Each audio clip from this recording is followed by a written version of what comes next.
Hello, Team Easy Dating. Mike Goldstein here of EasyDatingCoach.com. I am so excited for today's topic. We are doing how to know if a guy is ready for a relationship. And this topic is so freaking important because if you spend time with a guy, and we've all done this, and I've done this with women, you date them for a month, 3 months, 6 months, to find out that they weren't actually in a place to be in a relationship. And for those that are divorced or dated men or that are separated, you can know the pain of, getting in a relationship, maybe even getting sexual, and then never getting to what we want, which is like a soul relationship, a life partnership. And we've got the perfect guy to talk about this. Why don't you introduce yourself? Because I don't want to butcher this whole thing. Say hello to everybody. Hey everybody, I'm Jack Butler for those of you that don't know me. And Mike, it's good to be here with you. I'm excited to talk with you and see where this conversation goes. Yes, Jack Butler, all the way from Boulder, Colorado. Everyone's been raving about you for months, so I'm so excited to have you on this channel. Well, that's kind. Thanks. Yeah, especially I like our good friend Helena Hart. Yeah, Helena never stops talking about, like, you have to have Jack on your channel. I'm like, I'm on it. Right. Yeah, well, I think to be fair to you, I've actually been a little bit of the brakes on this just because I've been traveling a lot the last couple of months. So I'm glad we're doing this, and I'm excited to get stuck in with you. Yeah, me too. All right, let's get to it. How to know if a guy's ready for a relationship. Jack, save us, help us. So I think there are a few components to this. So one component is that he in himself of himself is in a place almost impersonally to you as a woman that might want to date with him, is that he in and of himself is ready for a relationship. And he kind of knows that there's some sort of internal stance and orientation where imagine if you were just like a good friend that was interviewing this guy and you said, hey, tell me about your relationship life. What are you ready for? What are you available for? So there's something I want to emphasize up front, which is there's a kind of impersonal quality to that. It's sort of like, yeah, there's a stage in life where you're ready to go to college. There's a stage in life where you're ready to change career. And I think there are stages in the masculine journey when you are available to partner with someone. And there are also stages where you're not. And as guys, probably we could be better sometimes at knowing that and articulating it on the front end of connecting with someone. But also, if you're willing to be in, what I call the availability conversation before you're too attached, bonded, you fall in love with him, to really ask and listen with objectivity and non-judgment if you can, like, hear him out. Is he actually available or in a stage of his life where it makes sense for him to want to take care of someone in relationship?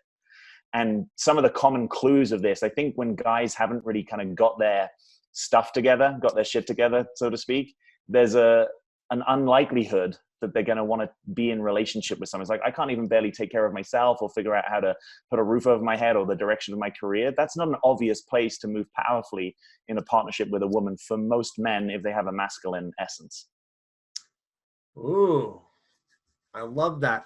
So we talked about career as definitely, and this is so true. Like, as a man, I know, like, we want to feel like we can provide for a woman and, have money, have finances, travel, take them on dinners, all that. And if we're having a family, provide for children, or if we're already have kids, be able to bond our families and maybe even eventually be able to just the logistics of putting those houses together where there's 4 or 5 kids.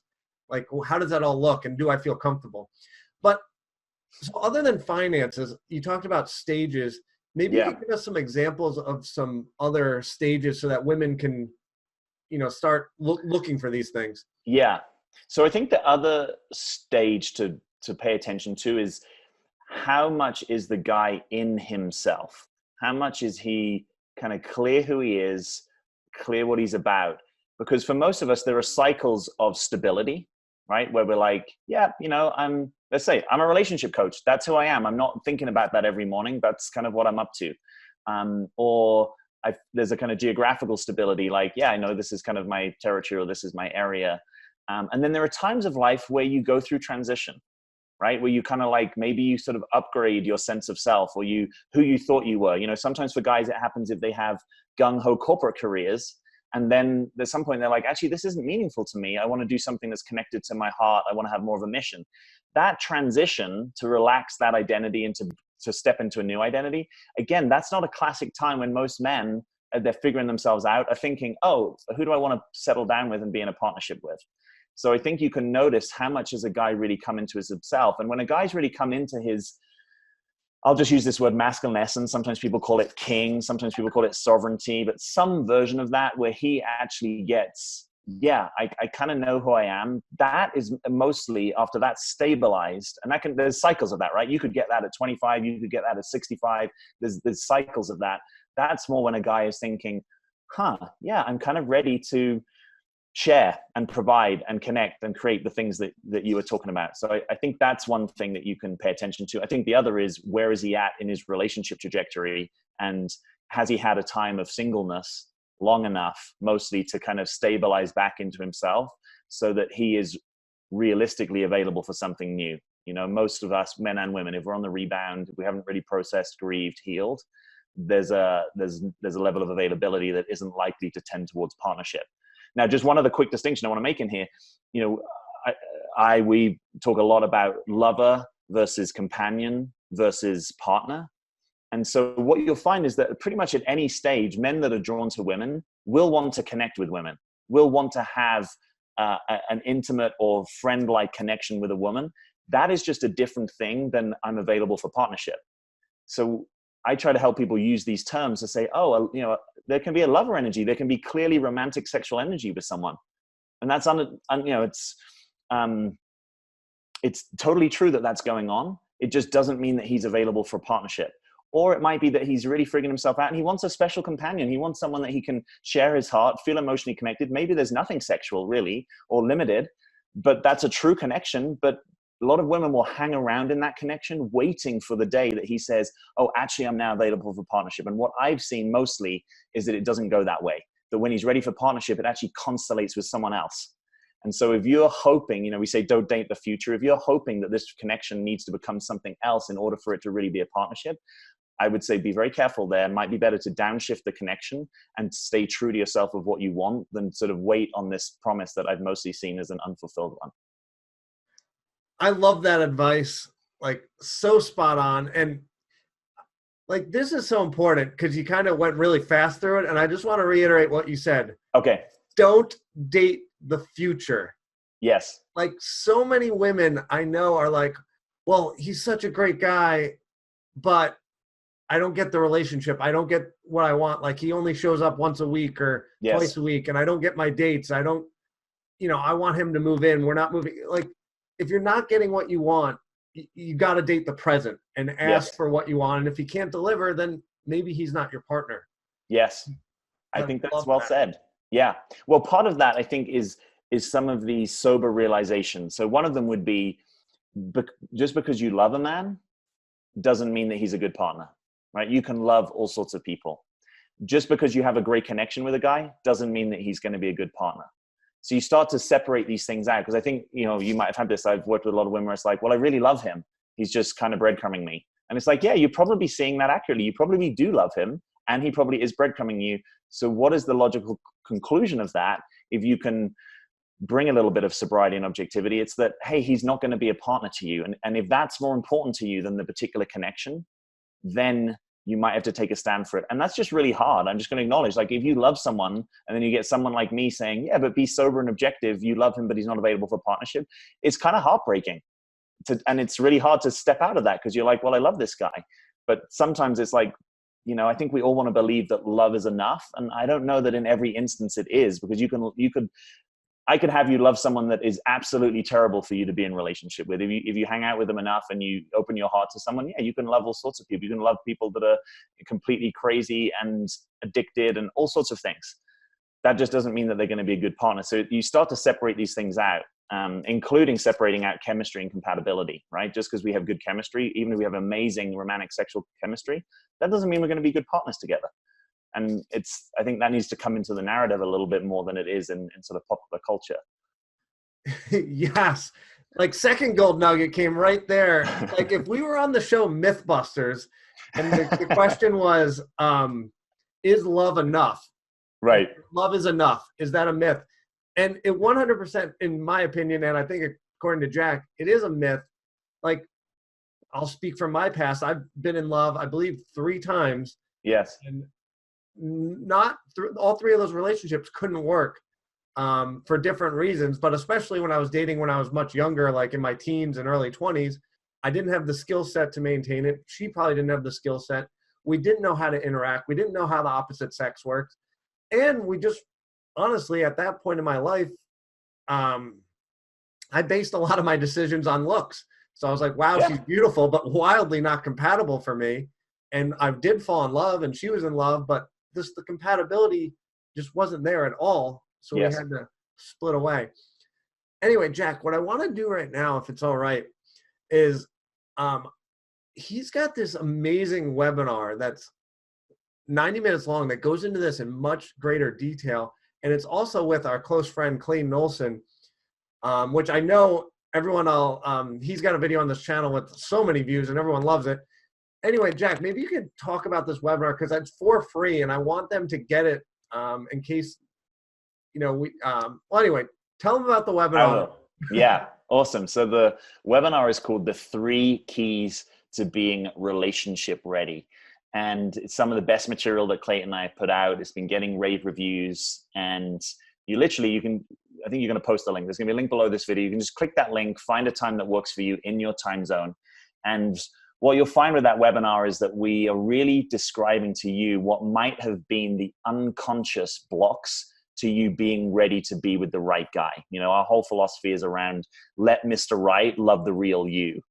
And what that means is you've got to stop being in relationship with the wrong guys so that you can actually prioritize the right kind of connection. And the right kind of connection is, we can't guarantee that. We're not in the game of guaranteeing those things, but it's so much more likely if you are being authentically true to who you are. So the whole emphasis of this relationship webinar is actually about you and the things that might have been undistinguished in you, that if you really see them clearly, you can actually make different decisions and stop playing an unconscious role with men that might have you being the doormat, or might have you being the ball buster, or might have you being all sorts of fun and games that isn't really helping you be real with the right guy. Yes. Okay. So everyone, I will put that in the description as the top comment.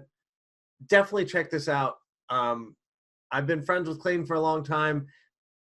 Jack has been just recommended by everyone, so I have a feeling this content is going to be life-changing. So definitely go get your hands on it. I'm excited to check it out. So this is going to be amazing. Jack, I want to switch gears a little bit. Women are obviously don't want to waste any time with dating the wrong man. So when do you feel like they can have this conversation of, is a man relationship ready? Like, how do they, 1, when, and 2, how do they have this conversation in the early stages of dating? Yeah. So I think that you can have it in the first few dates, because I think that when a guy is ready for a relationship and a real partnership, he doesn't mind that line of inquiry, right? So in itself, it's revealing. If you are kind of tabling that conversation and he's pretty resistant to it, or it sounds like, oh, you're kind of getting a bit serious, that's fine. He has a right to that, but he's just probably not ready for partnership.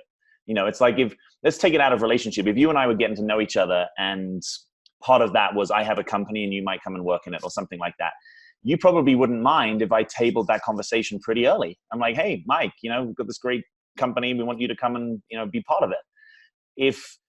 If you're like, oh, I thought we were just getting to know each other, don't kind of tell me about that. It's probably because you're not really interested in that as something, as a longer term possibility. So it's revealing in and of itself when a guy isn't willing to have the conversation. Now, here's another possibility, is actually that the guy initiates and leads that conversation, right? So again, if you've been dating with a guy and you've gone on 5 dates or 8 dates, and he's not really saying like, hey, are you seeing other men, or might you be interested in something that's exclusive, or I kind of want to get to know you more, or I want to deepen this. In itself, that's probably a little bit revealing, because when guys are into it, they're not normally too slow in that direction, right? To say, hey, actually, yeah, it would feel weird to me if I knew that you were like having sex with my buddy or whatever, right? So that's another possibility. And I think the other part of this is to look for, we want to look for both actions and words, right? Because not every guy, and historically I would totally include myself here, is that great always at knowing what they're available for. Sometimes we are, right? And we say, look, I wouldn't date me right now, or I'm just not into anything serious, or I'm kind of keeping my options open. And when a guy says that, you really want to hear him, that he might be actually just telling you the truth and telling it straight. I think guys are a little more straight in this regard than sometimes they have the recipe for. But there's also this, if you think of yourself as I'm a good partner, like I'm good partnership material, as a guy, you might not be able to distinguish I'm good partnership material from I'm available for partnership now, right? Like you might be a great husband, but it just might not be that that's going to be in this cycle, because actually you're in a career transition and you're not really available for that. So I think don't be too afraid to have it too early. If it blows up on you, probably not your guy. Secondly, can you match actions and words? So if he's saying I'm available for a relationship, but after you have sex together, you don't hear from him for 2 weeks, he's not your guy, right? So it's just all these things where actually it's just noticing, oh, he's not my guy. Oh, he's not my guy. And you want to try and notice that before you get too infatuated and in love. And that's sometimes difficult, because if you've been connecting a number of times and you've opened the sort of physical intimacy box, it's difficult. People feel connected. They start to have feelings running. So yeah, I wouldn't be afraid of having it too early. Some people sometimes have the experience like, oh, I said this thing and then the guy went away. And I'm like, okay, if you can say one thing and a guy goes away, he's not your guy. Believe me, if you're going to be in partnership with someone, there's going to be all sorts of stuff that comes up that's difficult and dirty and bad things and all that. So like if one thing breaks the connection, he's not your guy. And that might be devastating to learn, but it's also empowering, because you don't have to take responsibility for, oh, I must have said the wrong thing. That's anxious attachment or over-personalization or something like that. And you need to kind of get out of your own way. Yes. All right. Let's go through an example and let's hear what we should do. Yeah. So a woman and a man get to date, and yes. Either one of them have brought up relationship. Yes. And the woman is pretty into it at this point. Like, right. If he asked, like, let's be exclusive, she'd say yes. Yes. What should she do at this point? Well, there could be a timing piece to this, right? So I would definitely broach the conversation at a time that you are somewhat connected and that there's some kind of space for it. Right. So I don't think that conversation is one that most guys like, like, oh, I'm in the middle of my work day and you're trying to call me to figure out this relationship. So definitely probably more of like an evening or a weekend. And it's tricky, but I think a lot of guys would prefer a little heads up, like, hey, I know I'm seeing you later. I'm wondering if we might include just a check-in about where we're at, something like that. So he kind of knows it's coming down the pipe, rather than, hey, we've had a couple of drinks, we're a little bit merry, and now suddenly you sort of drop this thing in. So I think most guys would benefit from some notice. And then I think you can just share an observation sort of somewhat unemotionally, which is like, hey, I noticed we've been getting together and we've had 8 dates, and I'm just wondering if it's worth us talking about what this is or whether we want it to go somewhere. And you could include, your own experience. Like, I notice I like you and I would really like to deepen with you, or I love connecting with you and I'd love to connect more with you. And as much as possible, you want to try and listen kind of non-judgmentally, right? Most guys, what you really want is that the guy speaks his truth. Even if his truth is devastating for you to hear, it's going to be way less devastating than building a house on sand, right? So what you don't want is that he gets that, oh, you're kind of into this, and he gets, that kind of, maybe it's me, but there's that intuitive hit you sometimes get that this person really wants a certain answer from me. And now I'm kind of modifying a little bit. And I'm like, well, maybe I could see it going somewhere. I don't know.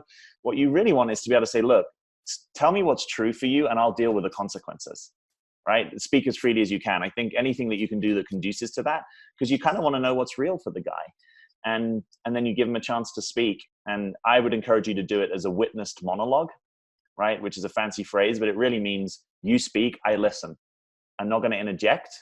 And I'm not going to give you feedback on whether I liked it or whether you said it right, or like, oh, but wait a minute, but we could be this or we could be that. It's like kind of let him download a little bit. And then once he's fully done that, you can ask clarifying questions or whatever. And if there's enough lack of clarity in that, he's like, well, I don't really know, or this or that, that's also a kind of answer, So it's what I think is a problem in this territory is people rightfully, they're afraid a little bit to hear the truth, so they don't have the conversation. They'd rather be a little oblivious to it. And I think that is a long-term recipe for unfulfillment, rather than being with a little bit of a painful or difficult conversation. Because the fear is you might get rejected, right? We've had eight nice dates, and then I say, hey, where's this going? And actually you say, if I'm honest, I don't see this going anywhere, but I love having dates with you, right? And most women and most men would struggle to hear that in some ways. But I think the less we can take that personally, like I try and simplify it to people. If he's your guy, he's your guy. Everyone else isn't really your guy in this cycle. You might be able to have more than one person in your life, or there might be theoretically many people in the world that could be your person, but that's really what it gets to. And so you want to know that earlier than later, right? To stop you investing in the wrong thing. Yeah, I love all of that. But specifically, I want to talk about my favorite gold nugget of it.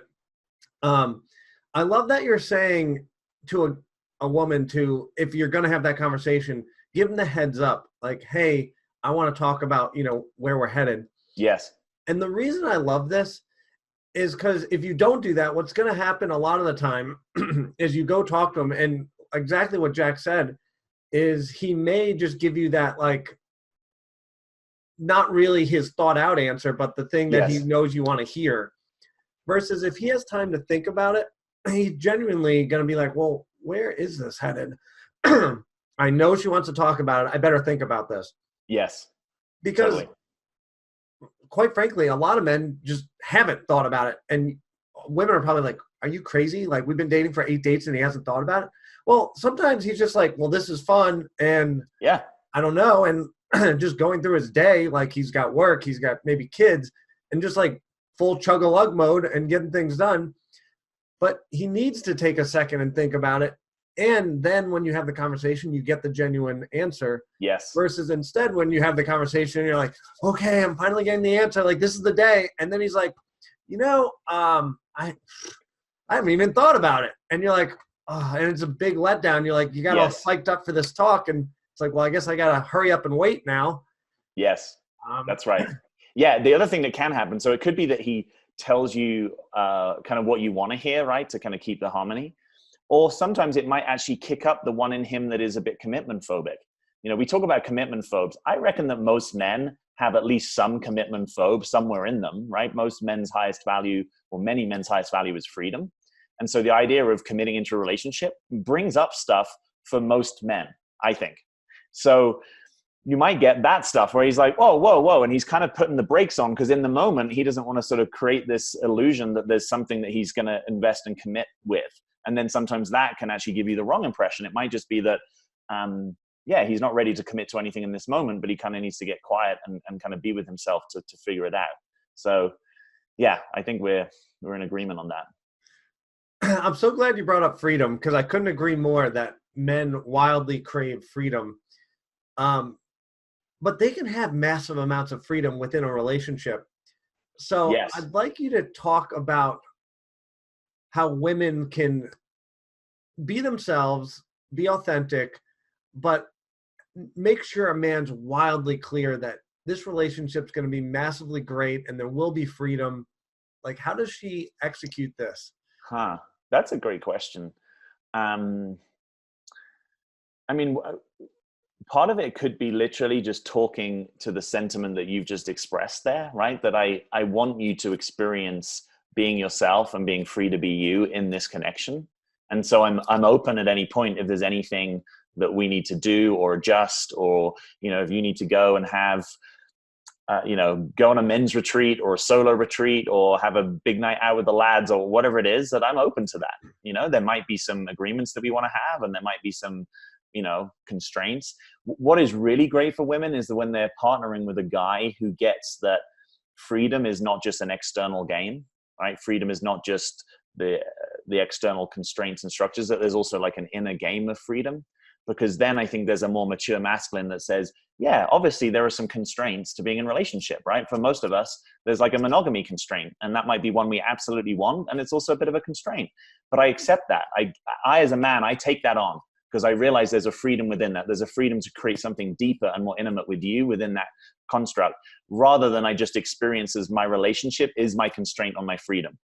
So I also think there's a bit of work there for on the guy's side of the fence to internalize the constraint rather than just externalize it and make your partner now the problem.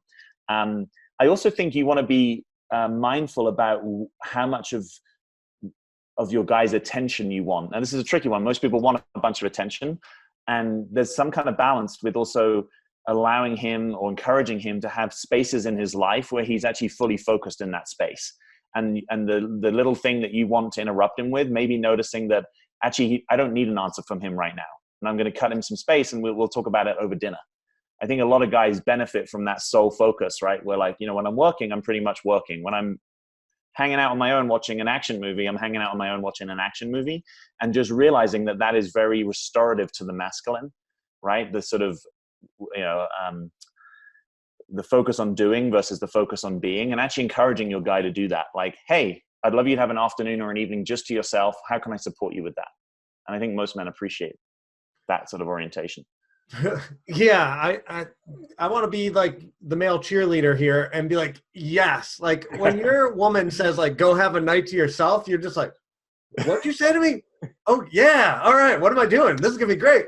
It's like and then what's so amazing about that is, let's say you do go out for a night with your lads, and maybe you're been dating for 6 months, and she says go out with your friends, and you don't fall in love with your partner or come to the concept of I want to say I love you when you're with her. You come to that concept when you're not with her, and specifically like if you're out with your lads, you're like, man, my woman is so cool. She said go hang out with you guys. Like I have it so good. I've never dated a woman so awesome. I love her. And then that's when he makes his decision. So it's so empowering as a woman, like. And as a woman, you want your time too. Like you want to go see your girlfriends and have your life. So it's fantastic. He gets his time. He starts making decisions about you and forms what he maybe has some time to think about. Yes. So it's just so beautiful. When you send him away and, he feels great about it. He's so excited about you because of that. It's just beautiful. Yeah. Yeah. And it's also a really good indication, right? If you, so to speak, cut him some of that freedom and he wants to keep coming back and being in relationship and connection with you, that's actually probably more robust, right? Than to some extent you're leashing him, or whatever metaphor that you want to use, because you're kind of afraid of losing him, but actually you don't fully get to have him because he's not fully in his sovereignty in the way that he's looking at you. So I love that. Yeah, so he's not going to be his full version of himself unless you let him go out into the wild, let him be himself. And then when he comes back, he's just like, yes, and he's his full self, his full king or sovereignty. Right. Yes. Yeah, I think so. I mean, I love that experience of being out with guy friends and actually like, I'm actually ready to go and I'm looking forward to going home and being with my woman. That's a really cool feeling. So let's have more of that. I love it. All right. Once again, everyone, we're putting Jack's amazing webinar down in the top part of the description. We'll also tag it as the top comment. Totally free. So much gold nuggets in that and in this interview. I learned a lot. Thank you so much. Real quick, what's the webinar? What are they getting from this webinar so that they know it's worth investing their time? Yeah. Well, just to share, I get emails pretty much every other day from people saying, hey, this was really awesome. This has really forced me to look at things differently. So I think one of the things that really people appreciate in my work and also working with Clayton is that we're kind of telling the truth as we see it, but we're doing it with compassion. So it's like you might get the opportunity in the space to realize some things about yourself that you haven't really been willing to look at. And we can be your kind of gentle but persistent reflectors in that regard. Just to share one of the keys, we talk about the secret organizing question that every guy is asking from the moment he meets you all the way through to if he wants to propose or marry you. And you're going to want to know what that organizing question is. And it sometimes surprises women to know that. So we're kind of opening the door a little bit on the male mind. The other thing that's really powerful about the webinar is what we call the 2 unconscious roles. That pretty much, if you've never thought about this, I would say 95% certainty that you're falling into one of these unconsciously, and that it gives you a fixed stance in relationship to a man that's probably a stance you don't even want. So if you've had the experience that you keep recreating the same patterns with men, or that you have two dominant patterns that you kind of flip-flop between, right? Sometimes maybe you're like attracting really effeminate or weak guys that aren't really kind of doing much or on their purpose. And then the next time you attract like a super strong dominator kind of guy, there's something going on there, and we can help you distinguish it. So that's the two unconscious roles. Yes. Oh my God. That's going to be so helpful, because I think, you know, people always say like their picker's broken, right? And they have no clue how to fix it. And yes, it sounds like this is going to help with that. So we're going to fix your picker, or excuse me, yep. Jack's going to fix your picker. So that's massive. Yeah. Well, because here's the thing. Yeah. If there's things that are going on unconsciously, right? Like you're playing one of these unconscious roles, you can do all this work kind of consciously, but it doesn't actually impact you, because there's something deeper that's already always present that is making the decisions. Most people, when I talk to them about unconscious attraction, they have no idea what I'm talking about. And what I'm talking about is you can be in a bar and you can be, boom, off the bat, super attracted to a guy. That has nothing to do with your ability to be in a relationship with him, whether he's available, whether he's compatible, whether he's a good guy for you to be with. But most people, that's how they date, right? They're basically letting their animal self run their dating, and they're not using the fact that we've got huge prefrontal cortexes that need to be part of the equation. And this prefrontal cortex knows a lot more about compatibility than a lot of your animal instinctual self, which is really a reproductive biological mechanism. It's awesome, but that's not the best way to build a life partnership with someone. So we help people distinguish that. And it generally means that they actually start to learn a different, more subtle flavor of attraction. It's kind of like if you've never learned how to taste wine and you're just used to pushing it back. And then someone's like, no, hang on a minute. Can you notice that there's a different flavor in this kind of aroma than this one? And you're like, oh, and you would have been like, it's too subtle. That's what we do for people with attraction. They start to notice these more subtle cues that are more important than the gross one of like, yeah, am I super unconsciously attracted to this person? Because by the way, they have the same archetypal patterning as your dad, and you've never learned that, right? Normally these kind of huge pings of attraction is because it's an unconscious archetype of someone that, you know, might be mom or dad or an early caregiver. And until you sort of learn that, you're basically at the whim of it, because that's what you think dating and relationships is, and it's not. And I just want to talk one quick, if you don't mind, about how important this is, because they've done studies over the years of exactly what Jack was talking about the unconscious brain. And what they've determined is not only are you dating, you know, your mother and father and all those issues, but once you build a relationship with someone as early as 16 that was enjoyable, literally will keep going back to that very similar relationship. Because it's become comfortable. And it's all subconscious. You're not thinking about it. You're like, okay, this guy is great. I'm not sure why, but he's great.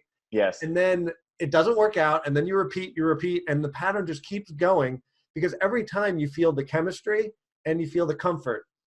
That's right. And we need to analyze it. And I am a huge culprit of this. And I've, you know, been learning this over the last 5 I think we all are, basically, until we take the medicine. Right? Like, why wouldn't you be? If that's just unconsciously what humans do, you'll just keep unconsciously doing it. So there's no judgment in that, right? It's not like, well, let's judge the earlier Mike because he really knew better, but it's like, actually, he didn't know better. But once you know better, it kind of shifts. Like, the awareness is somewhat curative in my experience. Absolutely. And it's not, you know, we always talk about men being visual, and obviously women have eyes too. It's not just the visual, it's the chemistry that you feel with the person, and then the comfort. So it's wildly confusing. So that's why we need Jack to kind of unravel that, so you can actually really look at, okay, is this a good partner for me? Is it a healthy relationship? Not that toxic thing that I keep doing, but one that I can have for the next 20, 40, 50 years and just be like magically happy and smiling, because that's what we want for you. We don't want divorces. We want you to stay together forever, and we want you to be happy. So that's what Jack's going to help you with. Yeah, I'd love to be part of these people's journeys for sure. All right, Jack, you're marvelous. Like, thanks. Thank you so much for your time. And I thought this was so helpful and so spot on. And as a man, I wish like the video was on both of us. I'm just like nodding the whole time. Like, this is exactly how I think. Like, he knows, and he's telling you, this is it. Thank you for coming on. I appreciate you. Yeah, you're super welcome. It's been awesome to connect with you, buddy. I hope we get to connect again. And thanks to all the audience for being here, and look forward to what comes. And we'll see you on the webinar. Click that link. See you on the webinar, folks. And guys, we'll have another video for you on Tuesday. So make sure to check it out. We'll see you guys next time. Love everyone. All right. Thanks, guys. Bye.